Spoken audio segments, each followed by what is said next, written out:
আল্লাহ তাআলা আদেশ করলেন, ইব্রাহিম তোমার হৃদয়ে সবচাইতে প্রিয় যে জিনিসটা সেটাকে তুমি আমার রাহে কুরবানি দাও। সেদিন ইব্রাহিম দেখলেন আমার হৃদয়ে ইসমাইলের চেয়ে প্রিয় কিছু নাই। ছেলেকে ডেকে বললেন, ইসমাইল আমি স্বপ্নে দেখেছি যে আমি তোমাকে আযবাহু, আমি তোমাকে জবাই করছি, কুরবানি করছি, তোমার মতামত কি বলো? দেখেন ছোট্ট ইসমাইল কি উত্তর দিয়েছিলেন। তিনি বলেছেন, বাবা আপনি যা স্বপ্নে দেখেছেন, যেটা আপনাকে আদেশ করা হয়েছে ওইটাই করেন, অচিরেই আপনি আমাকে ধৈর্যশীলদের অন্তর্ভুক্ত পাবেন। সুবহানাল্লাহ।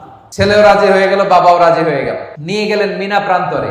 যাওয়ার সময় শয়তান এসে ইব্রাহিমকে টেম্পটেশন করে, ইব্রাহিম এই কাজ করো না, তোমার ছেলে মারা যাবে। ইসমাইলকে এসে বলে, ইসমাইল যেও না, ফিনকি দিয়ে রক্ত বেরোবে। ওনারা ফিরেও তাকায় নাই, ওনারা পাথর নিয়ে শয়তানের দিকে ছুঁড়ে মেরেছে।